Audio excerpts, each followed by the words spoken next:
Hello बच्चों, welcome to Mohini magic math. आज हम लोग क्लास 8 का चैप्टर 4 डेटा हैंडलिंग करेंगे। चलिए तो स्टार्ट करते हैं। सबसे पहले आज हम इसका इंट्रोडक्शन कर लेते हैं, फिर नेक्स्ट वीडियो से हम लोग एक्सरसाइज स्टार्ट करेंगे।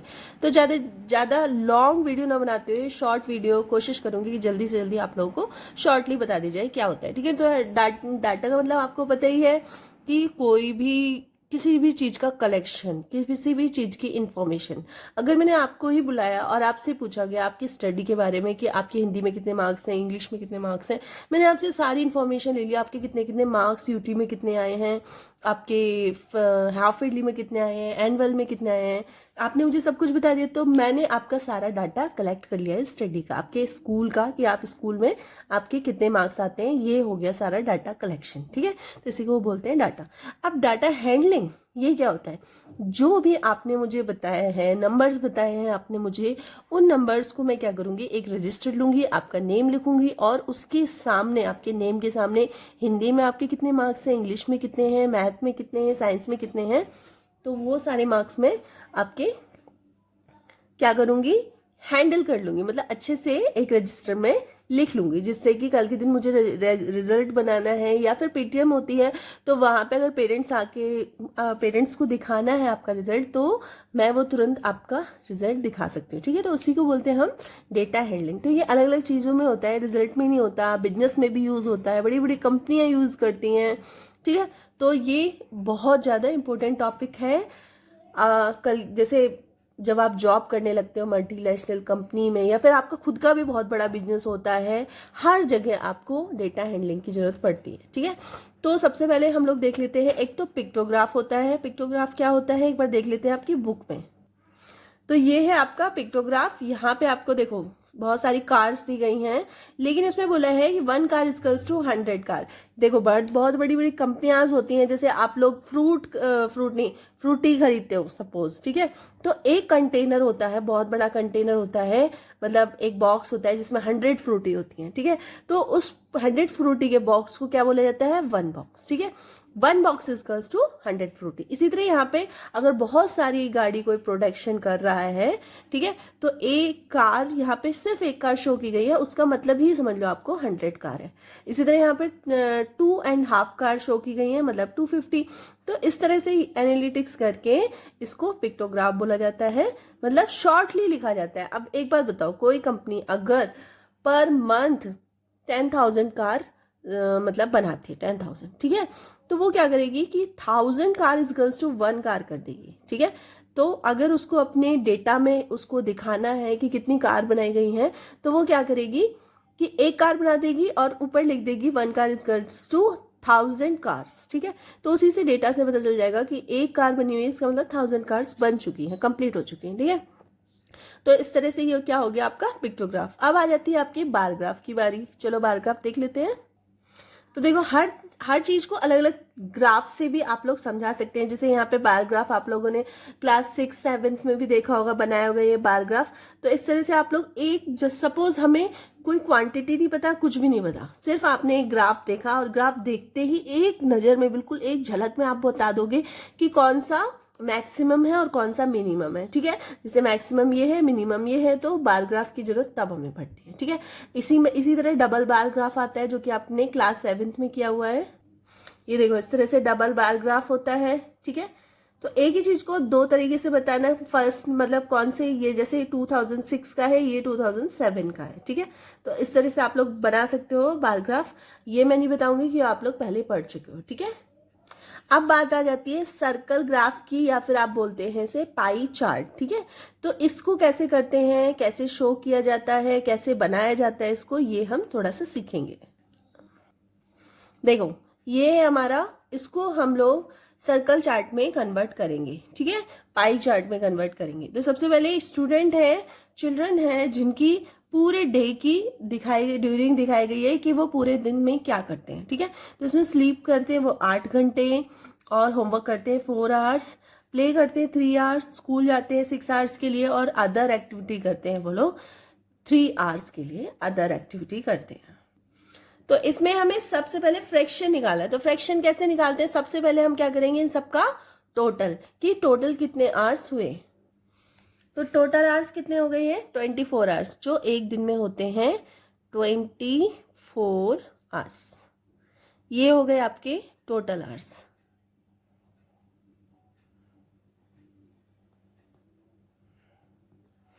ठीक है, अब हमें फ्रैक्शन निकालना है। फ्रैक्शन निकालने का क्या होता है सीन कि अगर स्लीप का फ्रैक्शन निकालना है, स्लीप के आवर्स का मतलब टोटल डे में अगर स्लीप का कितने आवर्स का है तो क्या लिखेंगे 8/24।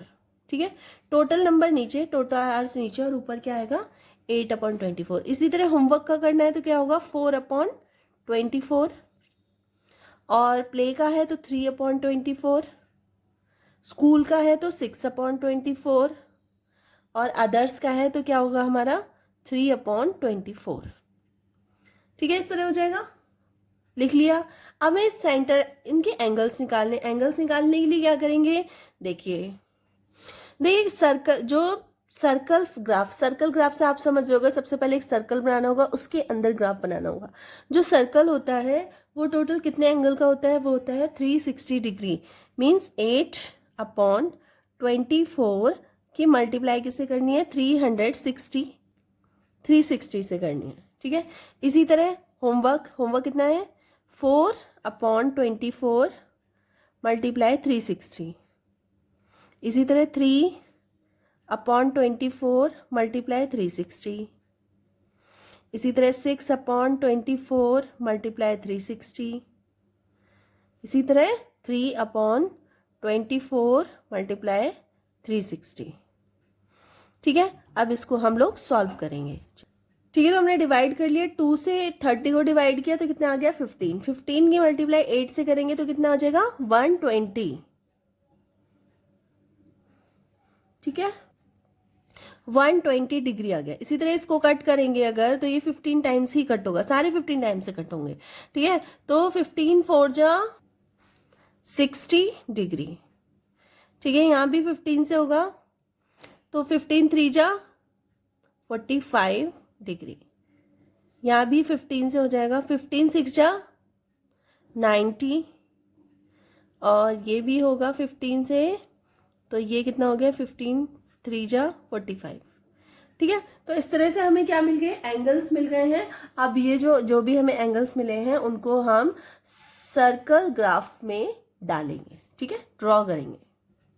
सबसे पहले हम एक सर्कल बना लेंगे और इसके सेंटर देख लेंगे। सबसे पहले इस तरह से आप लोग फिक्स कर लेना और इसके सेंटर से एक रेडियस डाल देंगे। ठीक है ना, हमने एक रेडियस डाल दी है, कहीं से भी आप लोग डाल सकते हैं। अब क्या करना है, आप एक सबसे पहले मैं ले लेती हूँ ये 120, ये है स्लीप का। ठीक है, तो अब मैं क्या करूंगी, क्या करना है आपको, ये जो इसका पॉइंट है, ये जो है इसका, ये देखो इसमें एक्चुअली लाइन दे रखी है, ये लाइन दिख रही है आपको, ये वाली लाइन। ठीक है, इस लाइन के अकॉर्डिंग करेंगे तो इसको हमने ऐसे रखा सेंटर पे और लाइन बिल्कुल फिक्स रखी। ठीक है, अब हम क्या करेंगे, कितना है 120, तो यहाँ से स्टार्ट हो रहा है, स्टार्ट यहाँ से होगा 0 अंदर वाली पार्ट, 0 10 20 30 40 50 60 70 80 90 20, ये आ गया 120। ठीक है, तो इसके यहाँ पे टिक लगाएंगे, यहाँ पे एक पॉइंट लगा देंगे, लगा दिया।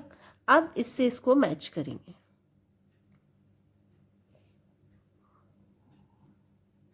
ठीक है, मैच कर दिया।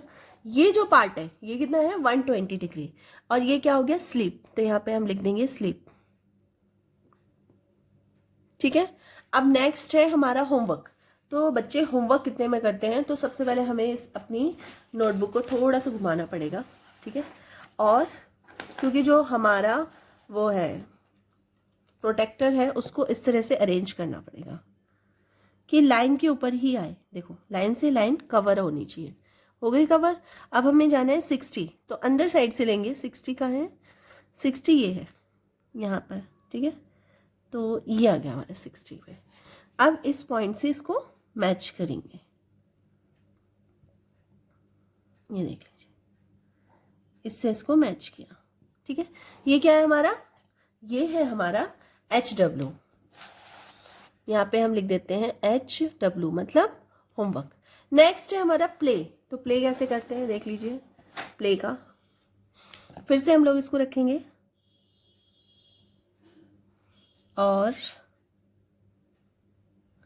अब ये है 45 डिग्री। जो प्ले है वो सिर्फ 45% ही डिग्री, मतलब सर्कल में 45 पे जाएंगे तो 0 से करेंगे। और अंदर वाला देखो, बाहर वाला नहीं लेंगे आप, ये वाला नहीं लेंगे, अंदर वाला लेंगे 0 से, क्योंकि यहाँ से 0 हो रहा है, 45 यहाँ आएगा, 50 और 40 के बीच में, मीन्स यहाँ पे। ठीक है, अब इससे इसको बस आपको ये देखना है कि कैसे आपको मेजरिंग करनी है, कैसे आपको लाइन डालनी है। ठीक है, ये हो गया हमारा, ये क्या हो गया, प्ले। तो प्ले इस पे लिख देते हैं सबसे पहले हम लोग, ये हो गया हमारा PLAY। ठीक है, अब स्कूल का देख लेते हैं। तो स्कूल पे चलो, फिर हमें पूरा टर्न करना पड़ेगा। जो हमारा स्कूल है वो है 90, तो ये हम ऐसे ले जाएंगे और यहाँ से ये जो हमने नेक्स्ट लाइन डाली है ना, ये वाली न्यू लाइन डाली थी ना, इसी के ऊपर हम अपना प्रोटेक्टर रखेंगे। ठीक है, तो इस तरह से रख दिया। एक सेकेंड, बिल्कुल फिक्स रखना होता है, हिलना नहीं चाहिए, नहीं तो आपकी मेजरिंग गलत हो जाएगी। ठीक है, ये रहा 90 तो बाहर अंदर का सेम ही है, ये हो गया 90। अब इसको हम इससे अच्छे से जोड़ना है बिल्कुल। ये देखिए, ये हमारा क्या हो गया, स्कूल का टाइम।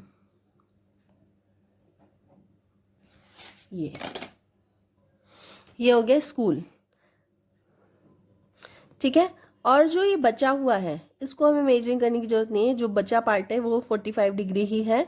और ये हो गया अदर्स। आप चाहें तो इसमें कलर कर सकते हैं, स्लीप को ग्रीन कलर दे दीजिए, होमवर्क को पिंक कलर दे दीजिए, फिर ऑरेंज दे दीजिए, फिर व्हाइट दे दीजिए, रेड दे दीजिए, कुछ भी दे सकते हैं आप लोग कलरफुल बनाने के लिए। तो इस तरह से आपका कौन सा चार्ट कंप्लीट हो गया, पाई चार्ट या फिर सर्कल ग्राफ। ठीक है, तो इस तरह से आप लोगों को बना लेना है।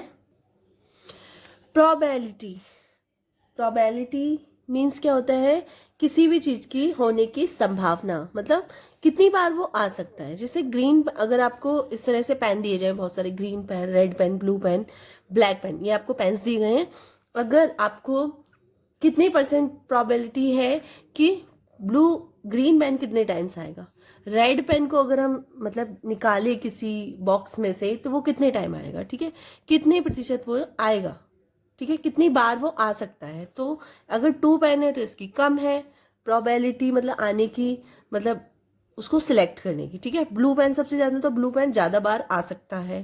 ठीक है, अगर हम उसको सिलेक्ट करते हैं तो। ठीक है, चलिए, तो इसको कैसे निकालते हैं प्रोबेबिलिटी को, इसकी देख लेते हैं। सबसे पहले हम क्या करते हैं, इनका टोटल करते हैं। तो टोटल पेन कितने हो गए, टोटल पेन कितने हो गए, टोटल पेन कितने हो गए। तो टोटल पेन अगर हम करते हैं इसके, तो 20 है टोटल पेन। ठीक है, तो probability getting a green pen अगर हमें इसकी प्रोबेबिलिटी निकालनी है कि कितने % संभावना है कि ये पेन निकल सके, तो टोटल कितना है हमारा, टोटल है 20 पेन है, जिसमें ग्रीन पेन है सिर्फ हमारे पास 2। ठीक है, तो उसको आप डिवाइड कर लेंगे, 2 1 जा 2 और ये 10 हो जाएगा। कितना होगा, 1/10 1/10 प्रोबेबिलिटी है कि ग्रीन पेन निकले। ठीक है, अब प्रोबेबिलिटी का अगर हम फॉर्मूला देखें तो क्या होता है, प्रोबेबिलिटी मीन्स इवेंट, कितनी बार वो निकल सकता है। ठीक है, तो number of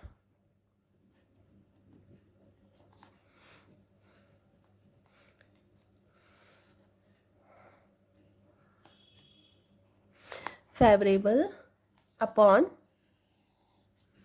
total number of